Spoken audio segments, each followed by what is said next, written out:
Hi,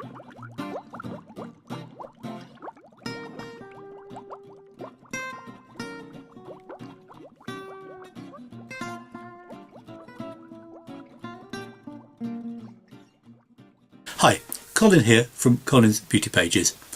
Among the many things I try to cram into my schedule is a newsletter for people with sensitive skin. I'm not very successful at doing this, I'm afraid. I don't get the newsletters out very frequently. But despite this, I get a steady stream of people talking to me about their issues with reactions to cosmetics, in particular to preservatives, and particularly in particular to methyl isothiazolinone. Most feedback is pretty friendly, but I do get a few people who don't like the fact that I don't support the ban on methyl isothiazolinone. In fact, there is one individual who has sent me some rather menacing sounding communications which hint that she is considering taking some kind of unspecified action against me. I should probably be more worried about this than I actually am, especially as, not being a public figure and having a business to run, it's fairly easy to find me if you put your mind to it. But as I say, I'm not too worried about becoming the world's first pro-cosmetic preservative martyr. But I have been a bit unhappy that my position on the issue isn't as strong as it could be.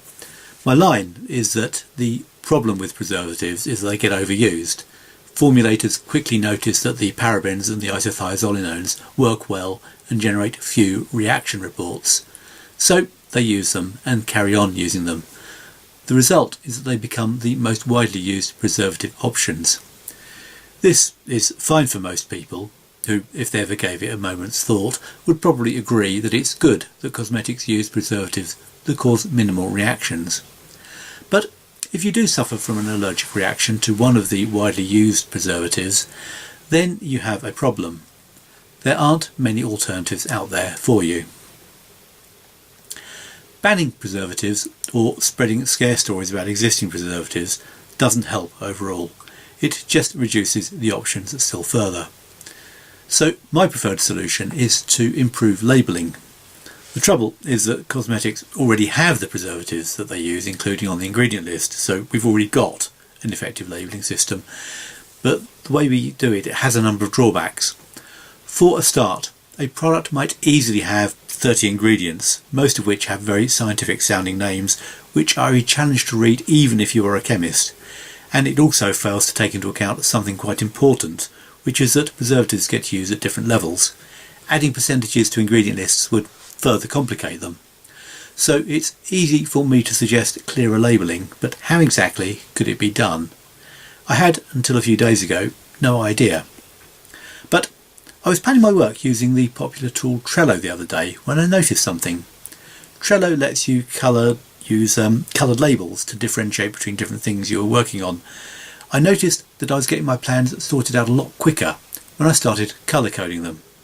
I hadn't really thought about it, but I realised that I didn't need to read so much if I could just work off the colours. So that is my suggestion. Rather than just listing preservatives, we could give each preservative a colour. Most products need more than one preservative, so you'd need more space for more than one colour, but I think there are only about 15 preservatives in common use, so there should be enough colours to cover every eventuality. The other information it could convey is how much of the preservative is actually in there. Quite often a preservative is there at a very low level and would give the end user no trouble at all, even if they were allergic to it.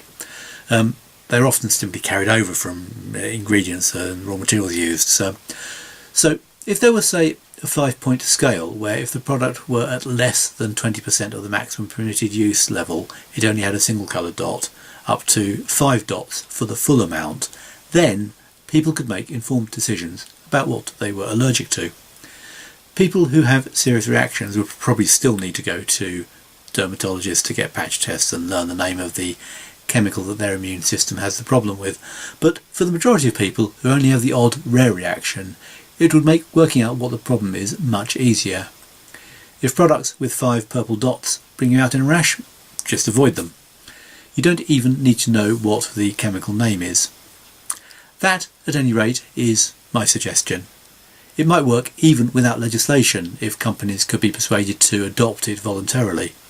If you've got an opinion on this, I'd be very interested to hear it. But in the meantime, Thanks for listening.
There's lots more of this sort of thing on my blog, and I hope you can join me there. In the meantime, thanks for listening.